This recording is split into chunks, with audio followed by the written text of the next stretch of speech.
Alright, you're going to draw a picture of what diversity looks like in our country today. You got 5 minutes. Ready?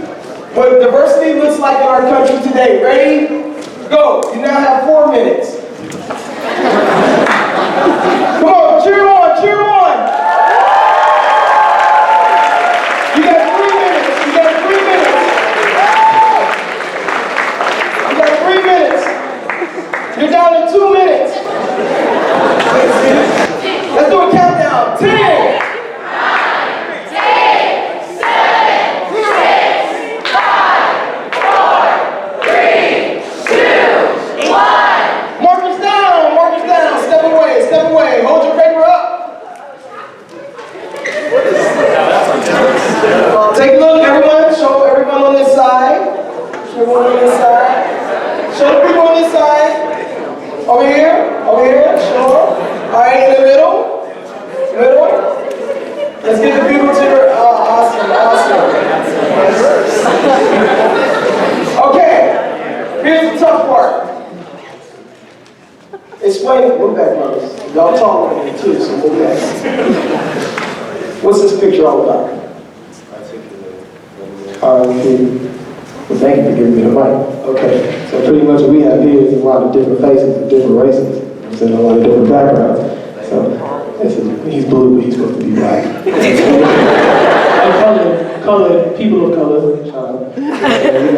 We got the different greetings. We got vamos, hello, hola, konnichiwa, right? Diverse. Because here at Oklahoma University, we are diverse.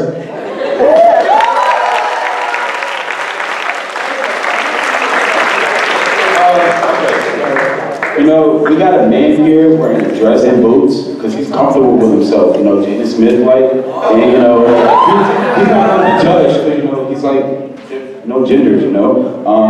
Got this guy. Now, he's all races put into one body, okay? We're all together, all right?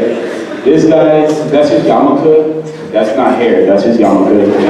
And to be honest, I don't know what this guy's doing. It's a wheelchair. But you know, they're all happy under the same sun. Girl without a body, but that's how diverse we are. You need the mic. Let me get that. That's a girl without a body, not because we didn't finish in time, but because we're that diverse. She's going to be wearing a hijab, because a lot of times when I see people trying to represent diversity, a lot of them tend to forget Muslim women. So.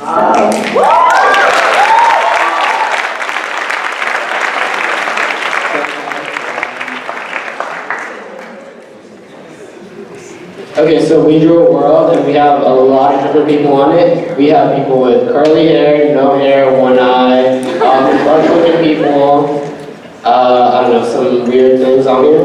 But anyways, so they're all on the planet because we're all in this together. That's the musical. And we all gotta work together and appreciate each other's diversity.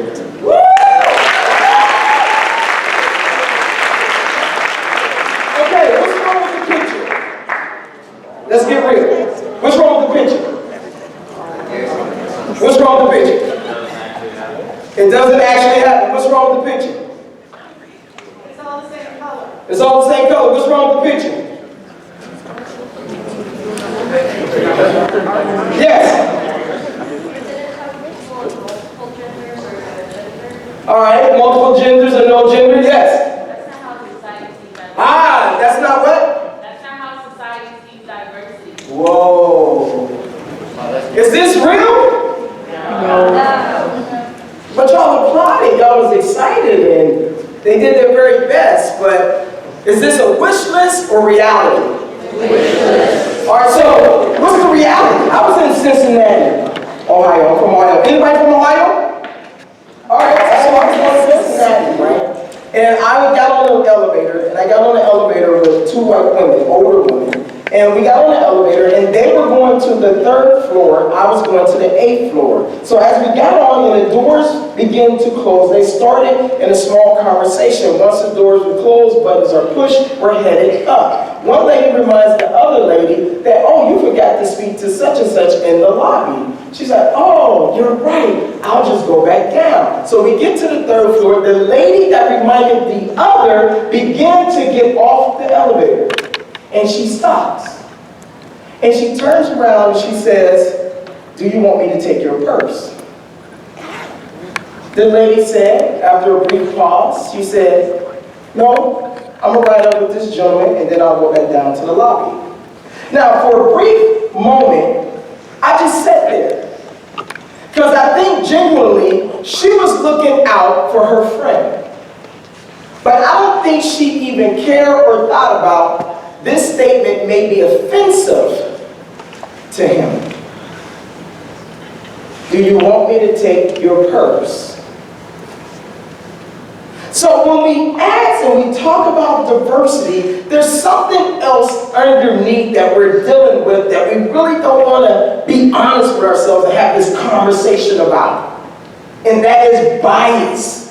For many years, I've been working in multicultural affairs. And in the early 80s, we had all of these terms called minority office and all this different stuff. And higher ed realized that minority had a negative connotation. And it was only for certain people, which really meant a place for black students in most colleges. So how do we get to reality? Well, how many of you in here want to have an honest conversation? All right, I seen a few slow hands, so I know some of y'all are like, I ain't coming Sunday morning, this is a little too deep. How many of you really want an honest conversation? Come on.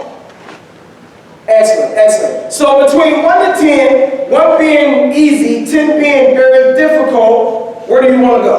Give me a number. Shout it out. 10. 10. I got some 10s here. 8. So 10. My shoulders in the room are prejudiced. Y'all said y'all wanted 10. So I'm starting about 9.5. How many of you in the room are prejudiced? Put your hands down. I'm going to try again. How many of you in the room are prejudiced? Still don't have everybody. Hands down. How many people in the room are prejudiced? I got 2 hands up on 1 person. Lord. I might be more than prejudice. That's some other stuff going on.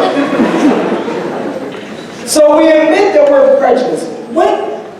What are you doing with that prejudice? How are you taking care of it or addressing it? Educate yourself. Yes?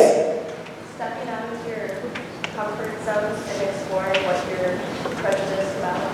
All right, stepping out of your comfort zones and exploring what you're prejudiced about. Someone else? Catching the thoughts, making sure you recognize them. Catching the thoughts. That's awesome. Awesome, because before that thought get out your mouth, you caught it, right? And most of the time we say something, we're like, ooh, then it's too late. All right? In order for you to step outside of that prejudice, you have to first admit, I'm from an all-black community primarily, Youngstown, Ohio, black community. I went to a predominantly white institution, Ohio Northern University.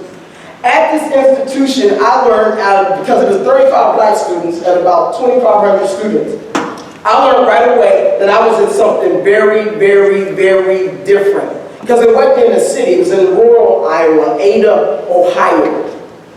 But I brought some stuff with me that I didn't think of it as a detriment to me. I actually thought of it as a value to me. My mother from South Carolina, my father's from South Carolina, my mother from Alabama. So I brought some history along with me. So I sat in a seat that was biased and I didn't know it.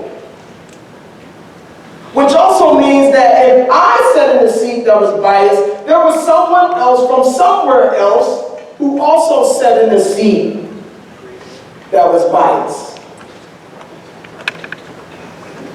How many of you realize right now that you're sitting in this very seat that I'm sitting in? How did you get that bias? They call it social constructs for all of my intellectuals. And what is a social construct? Yes? Through your experiences. Give me some examples of social constructs. Gender. Childhood. Say it again? Childhood. Childhood. What's an example of a social construct? Gender, Gender. race, sexuality, masculinity, age, religion. What else shapes your perspective? Music, media, community, family, politics, school, literature, government. All right, I think we get it now. We get it.